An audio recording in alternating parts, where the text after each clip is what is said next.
Hey guys, welcome back, it's Ripe again. In today's video, my neighbor hired a company to move my house with a crane and then proceeded to destroy it. This Karen claims that I encroached on his property. But of course, this is a complete lie. Here is what happened. After a very sudden increase in the number of people facing unemployment and consequently an increase in the number of homeless people, the government where I live decided that they needed to do something in order to get people back into the jobs. As I'm sure you are aware, you cannot even so much as apply for a job without a home address, so an initiative was crafted to ensure this was no longer a problem. Bear in mind, my country does not have homeless shelters at this point, so the ideas were really coming from scratch. And it should also be noted that our government is not fond of taking ideas from elsewhere, no matter how much they would work. Hence how they came up with this slightly questionable scheme. So there are thousands of rich neighborhoods here, as the class divide is massive. Most of these neighborhoods are the same. There will be many large houses next to each other with acres of land surrounding them. The land was fenced off, and in between the fences and borders of their property is a rather large section of space, easily 50 feet of just unowned land. So our government decided to craft an initiative where they would amp up taxes for 1 month for the wealthy, and then with the excess money they built thousands of small houses, slightly larger than a caravan, and placed them in these gaps in between the wealthy homes. To be honest, even me, someone who would benefit from this though, it seemed slightly odd and not 100% foolproof.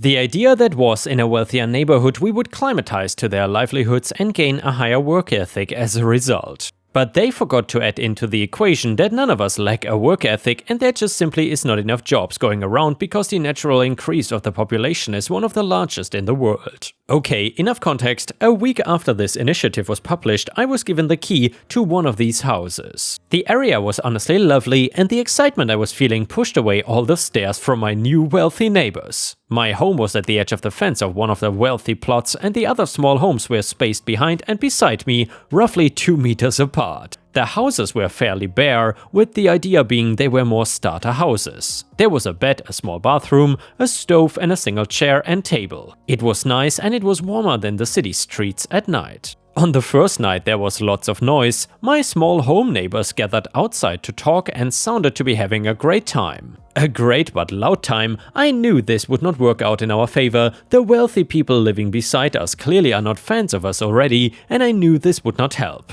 I fell asleep quickly. I was used to coping with noise at night after sleeping on the streets for months. But the next morning, I was awoken to a loud commotion outside. "Hey, what's going on?" I asked loudly as I saw a group of people in expensive robes shouting at a group of us small home dwellers. "What's going on is that this terrible initiative is infringing on our rights. We earned these houses and we earned the luxury of having a nice peaceful neighborhood. You guys need to just go live on the streets. It's not our fault that you cannot keep a job," one of the rich guys yelled back, pointing his finger in my direction. "Look, I know this is different, but I'm sure we can work something out. How about we promise to be quiet past midnight?" I interjected before anyone could make a remark in a way that would escalate the entire situation. 10, the same person replied. 11, someone on my side piped up. We all ended up agreeing on this. Personally, I even thought 10 was fair, but many of the others were even putting their noses up at 11. I was shocked at how ungrateful some of them seemed at the opportunity we were given. To be fair, it was only 2 blokes, everyone else seemed very pleased. A week went past and we stuck to the rule, and most nights there wasn't much noise anyway. It seemed the confrontation made most of us realize that there could be a chance this is taken away from us. But then there was a knock on my door. "You're too close to my fence," I heard once I opened the door. It was once again in the morning, but this time the man outside was alone and was wearing something which someone on a morning run would wear. "I'm sorry, I cannot do anything about that," I replied honestly. "I'm sure you can. Listen, just ring up whoever put you here and tell them to relocate your home," he stated. "Sir, I cannot do that. You don't own the land out here and you cannot tell anyone what to do with it. The council owns it and so you will have to speak with them," I replied firmly. "Fine," he stomped on the spot and turned around to walk away. Well, I guess I just met my new neighbor. So I decided to embrace this new opportunity, and every morning I went out nicely and early for a nice stroll before heading to town to ask around to see if there are any jobs going. Most mornings on my way I would look up at the wealthy houses that are alongside my small home and see the owner peering out of the window with a fixed sneer on his face that would only deepen the longer I stared through the glass. "Are you planning on robbing my house?" he asked me one day as I passed, and this time he was in his garden. "What?" I asked, stopping in place. "You keep looking at my house in a longing way. I wouldn't try anything if I were you. I have security and the police on speed dial," he stated. I walked away. I didn't want to affiliate with him much longer. A week passed and I managed to find a job in a local restaurant. The pay was not great, but it was something. And I was so happy to have found it. "You better be packing your bags," the grumpy neighbor spoke as I passed on the way home from my first shift. I ignored him again and he shouted, "That house of yours is encroaching on my property and I want it gone in the next 3 to 5 business days." I shook my head and kept walking. 5 days later, as I was walking home from work, I heard a lot of commotion and started to run over. I watched in disbelief as all of the small homes were moved by a crane one by one onto the middle of the road. I looked up and saw that the person sitting in the crane seat was none other than said wealthy neighbor. "What is he doing?" one of my small home neighbors shouted. "He cannot do this," said another. "Do we call the police?" Someone began to speak and then stopped when a loud crashing sound could be heard. I stared in disbelief as I saw my small home crumpled in a wreck on the floor. I looked up and saw the smirk on my wealthy neighbor's face. He was staring right at me. I knew right then and there that he had purposely dropped my house as he was lifting it, and I could not have been angrier. "How dare you? Do you have any idea what it is like to have nothing in this world and then to get an amazing opportunity only for it to be taken by some pompous idiot with a bald head?" I yelled, tears streaking down my face as my neighbor climbed out of the crane. "It was an accident," he shrugged, but the smirk never left his face. "Just you wait. You might have an expensive lawyer, but no money can outweigh the pain and raw drive of a man who just lost it all." I spoke slowly and I watched as a small muscle twitched on my neighbor's forehead. One of the other wealthy neighbors came running out to see what was going on, and she was one of the nice ones and called the police immediately. When they got there, she and the rest of the small home dwellers explained everything. "They were encroaching on my property. I have every right to remove them," my neighbor yelled, and all the police did was side-eye him before turning to me. "Do you want to press charges?" an officer asked me. I was slightly stunned. I'd never had anything worth pressing charges over. I nodded, and the next thing I knew, I was in court. I got a decent amount of money for the damage done to my house, but then more information was unraveled. As it turns out, my neighbor had been evading taxes for years and had been running many fraudulent operations out of his home. He ended up being sent to prison for quite a long time, and his house was sold and the money was split between us small home residents, which was more than enough for each of us to buy a proper real home in a nice but not too rich area. Most of us stuck together and bought homes on the same block. And the next one is titled Bad Boss Revenge. I'm not sure if this is pro-revenge or petty revenge, but I figure I would post it here. This does not paint me in a great light, but I was 18/19 at the time and a douchebag. So about 8 or 9 years ago, I worked retail in a small outdoor goods store, 6 members of staff small. Ski stuff in the winter, camping and hiking in the summer. I was not passionate about it, but a job is a job. The woman who hired me left pretty soon after I started. She got a job that was in the field of her degree, and she left the store in the care of the supervisor at the time. Her name was Lauren. Lauren was the kind of girl we have all had the poor fortune to deal with at some point. Irresponsible, held power over you when it suited her, and tried painfully hard to be your best friend the next time. Annoying at best as a supervisor, but abusive with her power as a manager. She started by changing people's shifts, so she was never in the store during peak hours. She would take the easy shifts when the store was dead and would spend her time hanging out in the back office doing important paperwork, sitting on her phone or reading a magazine. Then she would start hiring her friends as and when they wanted to work. The staff ended up turning into a conveyor belt of Hot Topic wannabe models. A few of them were okay, but I remember one of them working a night shift covering a close for Lauren and closing early, emptying the till and never being seen again. Lauren later said she had only known him a week before hiring him, and the worst thing she did though was abuse the 3-month probation rule. Off the top of my head, they went through 8 different members of staff over the course of 5 months. That might not sound like a lot, but in a store of 6 employees, it was not a small amount. A member of staff would be hired and would be doing great, and then all of a sudden, "I'm sorry, we don't need your services anymore," and they were gone. "It's just not working out," vanished. "I just don't think you're the right fit for this role," disappeared. No notice period, nothing, just gone. I found out during one of her "please like me" spells that the area manager had not actually promoted her to be a full manager yet. He wanted to make sure that she was the best option for the role. She basically thought that so as long as no one else lasted long enough to shine better than her, she would get the manager role and all perks that come with it. We then hired a woman called Kirsty, or Christy, not sure, who was in her mid-late 30s and was a great person. Enthusiastic, a team player, great with customers, I mean pretty much exactly what you want in a manager. However, when it was just me and Lauren would go off on how she doesn't like Kirsty, how she's thinking about getting rid of her unless her attitude improved, etc., and I decided to step in. I got my phone and hit record as Lauren went on another rant later on. Here's the thing Kirsty doesn't get. I'm in charge, I can fire whoever I want. To be honest, I wouldn't be surprised if I was taking over from that fat bellend of an area manager we have now in a year. I just let talk, only responding with, "Really? Oh yeah?"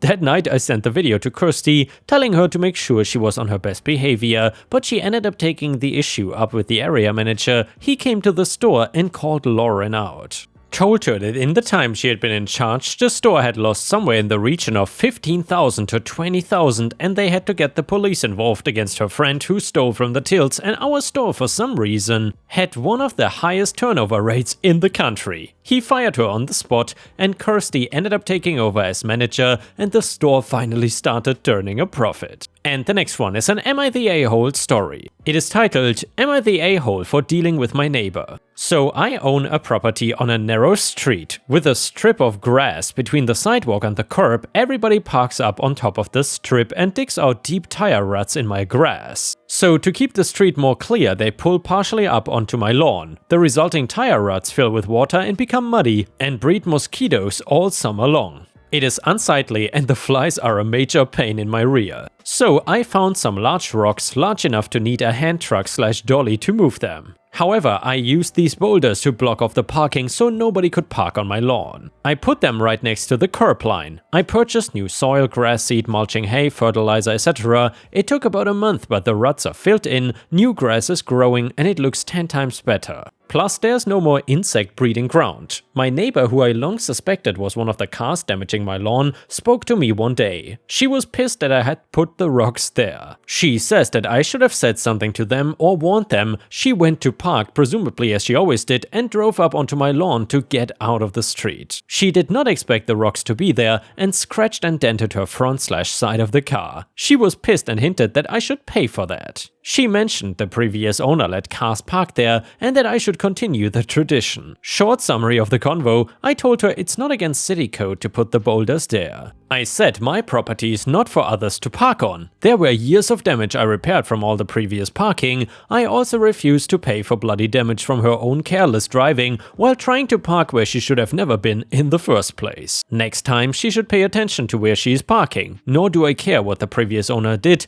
and I'm certainly not putting up a sign warning about rocks. She was pissed to say the least. And now she gives me the evil eye every time she sees me. What gives? Am I the a-hole Reddit or not? And yeah, Ripe Stars, let me know what you think about this. Do you think that OP is the a-hole or not? Comment number 1 said, not the a-hole, she drove on your property and damaged it. The only one at fault here is her. You should consider cameras because people like her are super entitled and she may try to remove the rocks. Comment number 2, not the a-hole, not even remotely. It's your property. She should be looking where she is driving and parking all the time. That is scary she has a license when she doesn't pay attention to where she is directing her car. And maybe agree to pay for the scratch on her car after she pays you for how much the rocks, seed and landscaping cost you because of her literally damaging your property. The next one is titled, Neighbor Steals Newspaper and Gets Caught in the Act. So this is not my story, but a story of my parents when I was about 3 or so. Okay, some background here. Back then we lived in an apartment complex where there would be a door between the elevator door and the doors to the respective households on the floor. So basically, when you look out the door, the neighbor's front door is several feet from you. Both of my parents love reading the newspaper, and it was back when everyone preferred paper newspapers over electronic news. My dad had a schedule and he would read the paper on the subway on the way to work. But one day, the daily newspaper was not at our door. At first, Dad thought that the paper agency had messed up and did not care. However, he began to suspect that our neighbors were stealing the paper. This was because every day the neighbor's store would open really early right after the paper delivery time. So he came up with an ingenious idea. He woke up really early before the paper arrived, and when the paper finally did come, he had my mom sew a piece of string onto the paper and flipped it on its back so the string would not show. He pulled the string under the door and waited. Then, right when he was about to give up, the string moved back out from the door. Dad leaped to his feet, opened the door, and caught our neighbor stealing the paper in the act. Her excuse was that since Dad worked for a large news agency, he would have all the news we wanted and that she deserved the paper more than we did. We called the police and had her arrested for theft. She had to pay a hefty $200 fine in the end. And Ripe Stars, I'm curious, did you ever have any neighbors that stole newspapers from you? I gotta be honest, it happened actually quite a few times that newspapers were missing, because where we live, it's basically a multi-family building or whatever it's called. So basically there are like 12 families in one house, and we are two of the only families in the house that have a fairly expensive newspaper subscription, and quite a few times the newspapers were actually missing, especially on Sunday when the extra expensive newspaper is coming. But then again, I'm not exactly sure if it was really stolen or if the mailman just forgot to give it to us that day. Has that ever happened to you? Let us know in the comments. The next one is titled Worst Neighbor Ever. So this happened years and years ago in a West Coast Canadian city. My wife and I were living in a really charming, really old townhouse type place. Not old by European standards, but for the West Coast really old, like 80 years or so. Think plaster and lathe walls, wood frame, etc. This was a complex of about 8 houses in a row, all sharing very thin walls. It was a really cool place, every room painted funky colors, clawfoot bathtub, 3 non-working fireplaces, good location, small garden, and also a very reasonable rent cost. Our original neighbors had recently moved out, and we came home one day to the new people moving in, a seemingly nice couple with a 3-year-old daughter. The couple were just moving in together for the first time, and the daughter was hers from a previous relationship. We decided that it would be a great idea to be good neighbors and help them move all their stuff in their new place. So for the next couple hours we carried boxes, furniture, all their stuff inside, and then since their place was naturally pretty messy, we invited them over for dinner for their first night there. We cracked open a couple bottles of wine and everything was going well until the lady started getting drunk and decided that our living room was the perfect place to start a fight with her boyfriend. After about 5 minutes he had enough and went back to their house with her in tow, not willing to give up on a good argument. My wife had drank just enough to be in her "I can help diffuse the situation" mode and went over to try to help smooth things over. Personally, I had no desire to get involved with someone else's domestic issues, so I stayed home to watch TV. And since we had such thin walls, I could still monitor the situation next door. After about a half hour, the lady had enough of my wife and turned on her. I heard the words "Shut the hell up, you skinny woman," and decided that it was time to get my wife back home. I went over and just got her to come with me. The wine had taken its toll on her, so she just went straight to bed while I stayed up to wait it out. After about another 30 minutes, the dude had enough of his girlfriend, called his family, and since all their stuff was still in boxes, he just moved back out. Now the lady was pissed. Properly pissed. Next thing I know is she is banging on my door, demanding that the guy, who is not in my house, come out and continue fighting with her. I obviously don't want to open the door to a screaming banshee, so I tell her through the door that he is not there and I cannot help her. Then she demands that I let her in to use the phone. This is before the era where everyone has a mobile phone and she has no phone hooked up yet, so she can call her brothers to go kick the guy's butt. But nope, that is absolutely not happening. She is definitely not getting in my house for any reason whatsoever. So then she tells me that she's gonna call her brothers to come kick my ass. She just needs my phone to make that happen. Damn, good luck with that, still not getting in. I stay awake for a while, listening to her scream outside my house, and then eventually she calms down and goes back to her place. Things seem to have calmed down. I have not heard any screaming or any noise for a while, so I go to bed. I am still a bit keyed up from this, so I am reading for a while, and then I hear my screen door slam shut, which is a bit strange. So I go downstairs and look outside the kitchen window to see what is up. However, nobody is there, but there is a weird flickering light on the deck. So I open the door and that crazy woman has taken some rolled up newspaper, lit them on fire and put between my screen and the main door. Now, like I mentioned earlier, this is an old place, built out of now very dry seasoned wood. If I had not noticed it, the entire complex of 8 houses could easily have gone up in flames. And it was around 1:30 in the morning, so most of the tenants would probably be asleep in their beds. I stamp the fire out and get on the phone to call 911. I am super agitated at this time and tell the operator that I need the police as my crazy neighbor has just tried to burn down my house. She asks if I need the fire department,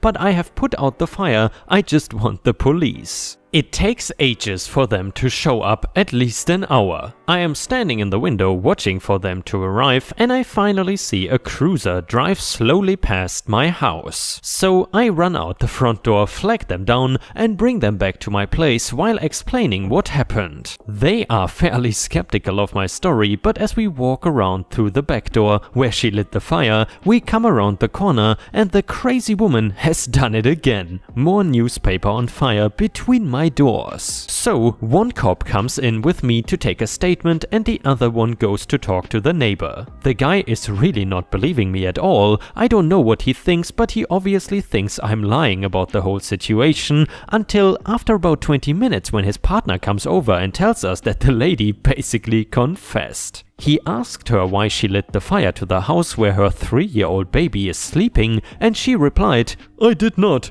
I lit fire next door." So the lady gets arrested, her mother gets called to take the baby, and I finally get to sleep. My wife slept through the whole damn thing. Next morning, I am explaining to her what happened, showing her the scorch marks on the door and deck when the landlady comes over to ask what happened. So I again explain, she is looking a bit confused about the issue, and I ask her when the eviction will happen. Unfortunately, until the lady is actually convicted in court a few months down the road, she cannot be evicted. But then the landlady asks me if I'm willing to drop the charges since it is a single mother and nobody actually got hurt. I am blown away by this request because if I hadn't been awake, the entire place would have gone up in flames. No bloody way am I dropping the charges, and if she doesn't start the eviction process, I'm going to go to each and every person who lives there to explain exactly what happened and let them know that crazy lady is not being evicted. It took a month, but the lady could not afford the place without her boyfriend, so she left without being evicted. Hell, this happened about 25 years ago and I still got worked up writing this down. And by the way, dear viewers, if you have ever had to deal with a crazy entitled neighbor yourself, then please feel free to share your own story either in the comments or on r/ripe stories on Reddit, where you can post your own stories and there is a good chance that I will read them in a video.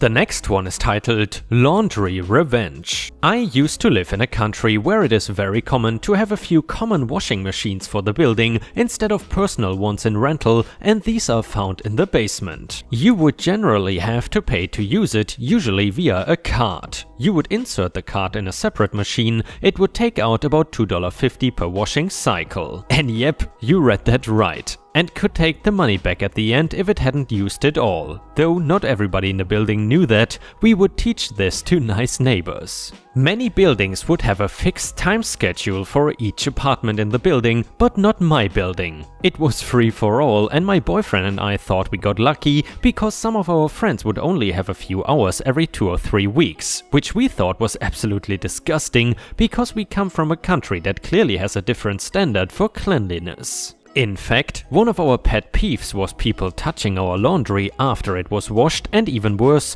leaving it right on top of the extra dirty machines. We were so worried about it that we would generally do our laundry very early on Saturday morning before people would want to use the machines, and we would keep a lot of timers to ensure we would be down before the cycle was finished. One day, I go down about 2 minutes before the end and I find my laundry on top of the washing machine, dripping wet, and the machine being currently in use. I am about to lose my mind. I start swearing in my language, ready to call my BF down to get enraged with me, when I realize this person is using my money for their laundry. So I get my card out, put it in the machine and take the rest of my money out, effectively blocking the machine mid-cycle and leaving the door blocked until you put more money in. I had to, of course, rewash my laundry, but we were very careful about checking it frequently this time. I hope you like your smelly clothing. And with this, we have reached the end of the video. However, if you cannot get enough of my content, please check out my endless playlist, where you can find thousands of hours of content. In addition, please don't forget to subscribe to my channel to not miss any of my daily uploads. Thank you so much in advance, and I hope to see you again tomorrow.